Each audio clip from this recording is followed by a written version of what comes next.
नमस्कार किसान भाइयों और बहनों, क्रेजी मिस्टर फार्मर में आपका स्वागत है। आज प्याज की खेती की नर्सरी से लेकर हार्वेस्टिंग और स्टोरेज तक पूरी ए टू जेड जानकारी आसान भाषा में बताएंगे, ताकि आपकी पैदावार भी बढ़े और नुकसान कम हो। प्याज साल भर चलने वाली फसल है, लेकिन जरा सी गलती होने पर थ्रिप्स, झुलसा और गलन जैसे रोग पूरा खेत खराब कर देते हैं। इसलिए हर स्टेप ध्यान से सुनिए। किसान भाइयों, क्या आपकी प्याज की फसल खड़ी खड़ी झुलस जाती है? पत्ते जल्ले जैसे काले पड़ जाते हैं, थ्रिप्स ऐसे लग जाते हैं कि पूरा खेत सिल्वर सा चमकने लगता है, और मंडी जाते जाते आधी प्याज गल जाती है।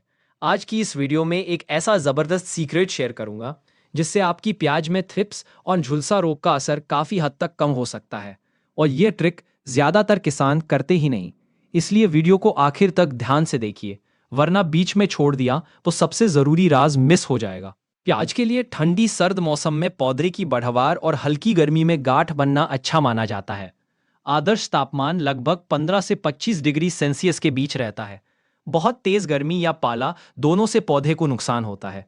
मिट्टी अच्छी जल निकास वाली बलुई दोमट या दोमट होनी चाहिए, जिसमें पानी न रुके और पीएच लगभग हल्का अम्लीय से तटस्थ रहे। खेत समतल हो, साथ में नालियां बनी हो ताकि अतिरिक्त पानी तुरंत बाहर निकल जाए, क्योंकि प्याज पानी भराव बिल्कुल नहीं सहती। समय की बात करें तो रबी प्याज के लिए ज्यादातर जगहों पर सितंबर अक्टूबर में नर्सरी बोई जाती है और नवंबर दिसंबर में रोपाई होती है। खरीफ प्याज के लिए कई इलाकों में मई जून या बरसात की शुरुआत का समय ठीक माना जाता है, लेकिन यहाँ आपको अपने जिले की सिफारिशें और कृषि विज्ञान केंद्र की सलाह जरूर देखनी चाहिए। किस्म का चुनाव भी मौसम और इलाके के हिसाब से करें। ऐसी किस्म ले जो आपके क्षेत्र में पहले से सफल हो, बल्ब मध्यम से बड़े, छिलका मजबूत और स्टोरेज लाइफ अच्छी हो। हमेशा प्रमाणित बीज लें और एकदम नई या हाइब्रिड किस्म को पहले छोटे प्लॉट पर ट्रायल कर सकते हैं। अब बात नर्सरी की। 1 एकड़ प्याज की रोपाई के लिए लगभग 3 से 4 किलो बीज और करीब 0.10 से 0.12 एकड़ नर्सरी क्षेत्र काफी होता है। नर्सरी ऊंचे स्थान पर बनाएं जहां पानी न ठहरे। 3 मीटर लंबा, 0.6 मीटर चौड़ा और 10-15 सेंटीमीटर ऊंचा बेड बनाकर मिट्टी को भुरभुरी, बारीक और रोगमुक्त रखें। इसमें अच्छी तरह सड़ी हुई गोबर की खाद या वर्मी कंपोस्ट अच्छी मात्रा में मिलाएं। साथ में अगर संभव हो तो ट्राइकोडर्मा जैसे जैव एजेंट भी कंपोस्ट में मिला सकते हैं, ताकि डैम्पिंग ऑफ और मिट्टी जनित फफूंदी रोग कम हो। बीज को बोने से पहले फफूंदनाशक या जैव एजेंट से उपचार करें, ताकि अंकुरन अच्छा और रोग कम रहे। 1 एकड़ के लिए 3 से 4 किलो बीज पर्याप्त है। बीज को नर्सरी पर 0.5 से 1 सेंटीमीटर की हल्की गहराई पर ही बोएं। ज्यादा गहराई नुकसान करती है। लाइनों के बीच लगभग 5 सेंटीमीटर दूरी रखें, ताकि बाद में निराई, गुड़ाई और स्प्रे आसानी से हो सके। बीज बोकर ऊपर से बारीक मिट्टी या मिट्टी प्लस खाद की पतली परत डालें और झरने से हल्की सिंचाई करें। कभी भी बेड पर तेज पानी न छोड़ें, नहीं तो बीज बह या गल जाएंगे। अंकुरण तक रोज या जरूरत के हिसाब से हल्की सिंचाई करते रहें, लेकिन जैसे ही पौधे निकल आएं, सिंचाई की मात्रा धीरे धीरे कम करके अंतराल बढ़ाएं, ताकि पौधे कड़ी काठी के बने। नर्सरी में कीट रोग पर नजर रखें। जरूरत पड़ने पर हल्का जैविक या रासायनिक स्प्रे कर सकते हैं। रोपाई से 7 से 10 दिन पहले पानी और नाइट्रोजन कम कर दें। इसे हार्डनिंग कहते हैं। इससे पौधे खेत में लगने के बाद झटके को सह लेते हैं। लगभग 40 से 45 दिन की उम्र में जब पौधे 25 से 30 सेंटीमीटर ऊंचे और पेंसिल जैसी काठी के हो जाएं, तब वे रोपाई के लिए तैयार माने जाते हैं। मुख्य खेत में पहले गहरी जुताई करके पुराने अवशेष निकालें, फिर 1 से 2 जुताई और रोटावेटर से मिट्टी को भुरभुरी बना लें। अंतिम जुताई से पहले प्रति एकड़ 8 से 10 टन सड़ी हुई गोबर की खाद या कंपोस्ट डालकर मिट्टी में मिला दें। हल्की मिट्टी में उठे हुए बेड और भारी मिट्टी में चौड़ी क्यारियां बनाएं। किनारों पर नालियां रखें, ताकि पानी कभी न रुके। नर्सरी से पौधे निकालने से 1 दिन पहले नर्सरी को हल्का गीला कर लें, ताकि पौधे आसानी से निकलें और जड़ कम टूटे। रोपाई से पहले चाहें तो पौधों की जड़ों को जैव फफूंदनाशक घोल में डुबोकर लगा सकते हैं। इससे जड़ सड़न जैसी समस्याएं कम होती हैं। खेत में 2 पंक्ति वाले बेड सिस्टम का खूब प्रयोग होता है।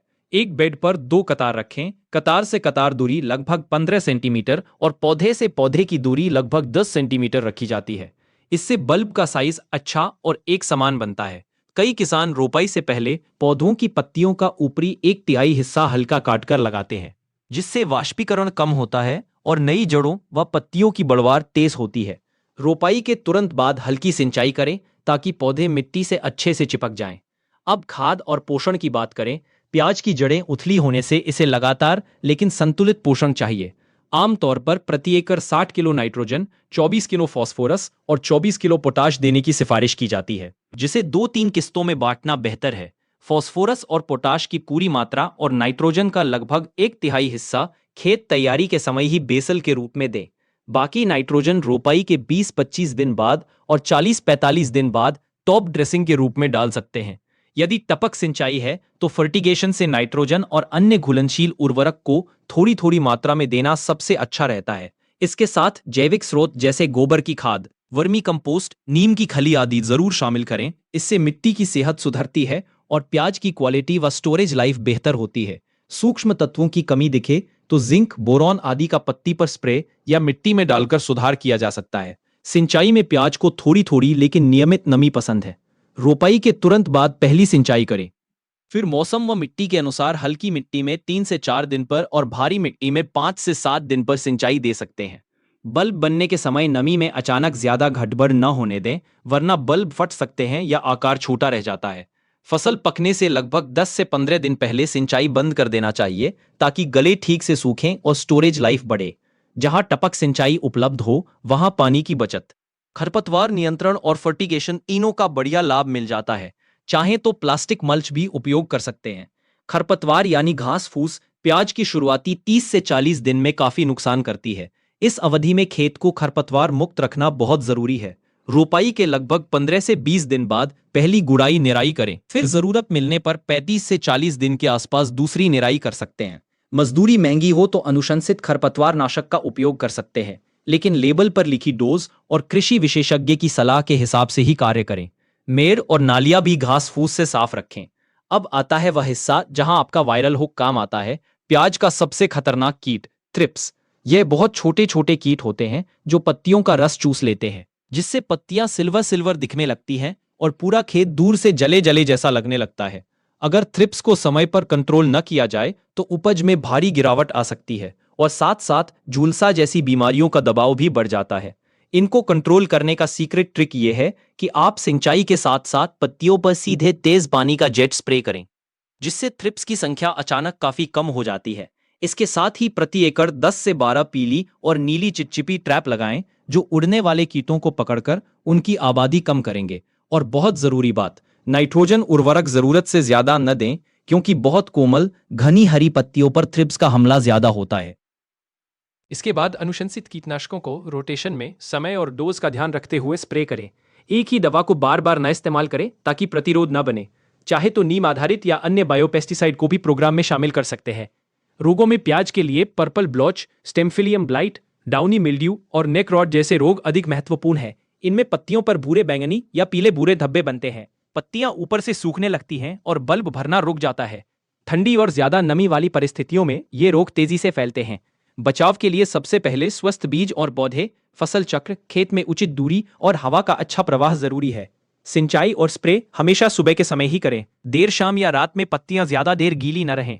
रोग के शुरुआती लक्षण दिखते ही अनुशंसित फफूंदनाशकों का रोटेशन में स्प्रे करें और गंभीर रूप से संक्रमित पत्तियों या पौधों को निकालकर खेत से बाहर नष्ट करें। फसल की परिपक्वता पर ध्यान देना भी बहुत जरूरी है।